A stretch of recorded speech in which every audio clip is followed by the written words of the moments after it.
So bagong lahat, talo ang Gilas kontra sa Taiwan. Tulog muna dahil sunod na kalaban ay New Zealand na wala pang panggulat yung Gilas. Kung saan niya yung 100 tama 500 kung sakaling sila mananalo. So NBA muna ulit. Based dito kay Sham, hindi pa siguradong si Giannis ay mag-i-stay sa Milwaukee Bucks. Dahil nga last season nagkaroon ng rumors kay Giannis na aalis nung kasagsagan ng season. May mga teams pa rin ngayon na nag-iintay sa desisyon ni Giannis. Biglang nabuhay yung trade market dito kay Giannis nang sinabi ni Sham na hindi pa sigurado si Giannis sa Bucks na agad naman yung tinawanan ng Milwaukee at binalikan yung comment ni Sham. Ini-insist kasi ni Sham na open-minded pa rin si Giannis ngayong off-season. Biglang nabuhayan tuloy ng loob yung Golden State fans at mismong Knicks na nag-iintay din kay Giannis at pinatagal pa nga ang pagpirma ni Mikal Bridges. Si Giannis ngayon nagre-ready para sa Eurobasket kasama si Thanasis. Hindi pa rin pinapipirma ng Bucks si Thanasis para siguradong hindi naaalis si Giannis. Ang mismong president ng Knicks na si Leon Rose ang nakamonitor kay Giannis ngayong off-season kung magiging available siya sa trade. Hindi kasi ito desisyon ng team kundi desisyon ni Giannis kung aalis ba siya ng Milwaukee Bucks at lilipat ng ibang team. Dahil naman naipit ang Golden State kay Kuminga, may chance di umano sila na kunin si Giannis via trade. Kasi kung titingnan ang value ng contract nila sa lineup, kailangan nilang bitawan si Butler or kaya si Draymond Green kasama ang multiple draft picks para lang makuha si Giannis. At si Kuminga rin ang gagamiting pang sign-in trade para tapatan yung malaking kontrata niya.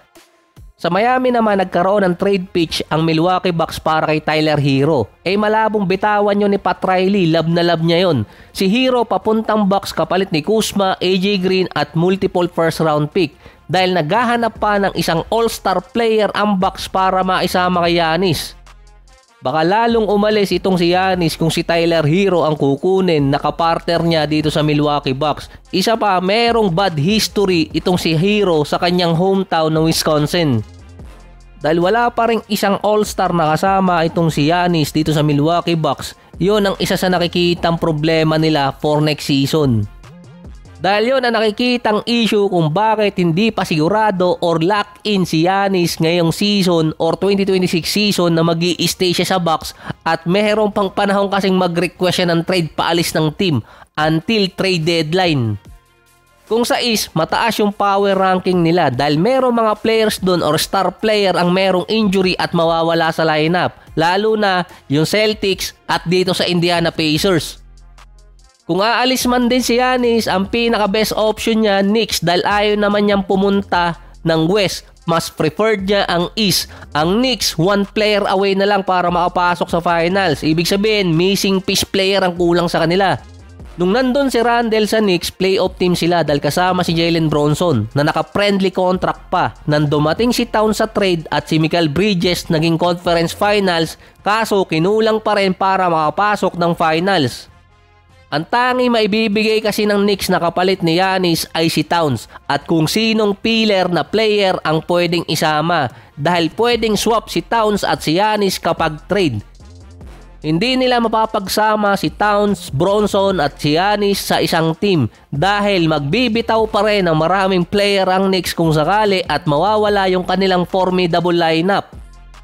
Kung sakali kasi magpapatrade si Giannis, mas papaboran niya yung Knicks dahil isa sa mga contender for next season. Nasa top 4 sila ng power ranking ng buong NBA based sa lineup behind OKC, Cavaliers at Rockets.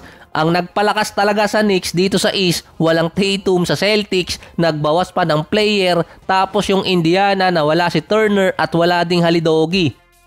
Yung Milwaukee Bucks pasok pa rin sa top 4 ng power ranking kung sa East. Ang usapan kasi doon playoffs dahil ilang beses nalalaglag ang Bucks sa first round. Ang Knicks ilang beses din kinukulang sa postseason. Kaya kailangan nila ng missing piece player. Saka base din sa mga analyst, bad timing kung ngayon makikipag-trade ang Knicks para kay Giannis. Dahil hindi makakakuha ang Bucks ng gusto nilang mga package or player galing sa trade dahil merong mga restriction ng ilang player doon until December. Pero last year nagawa ng Knicks na makipag-trade dito kay Towns na sinundan pa nitong si Bridges. Sa confident din ng Bucks na hindi sila iiwan ni Giannis. Pero si Giannis lang ata yung star player na vocal na naghahabol ng championship. Ang Bucks nasa limit na. 2 first round pick na lang ang pwede nilang gamitin sa trade. At ang natitira na yon 2031 at 2032 kung may mundo pa nun. Kapag bigla silang iniwan ni Giannis, sira ang future nila.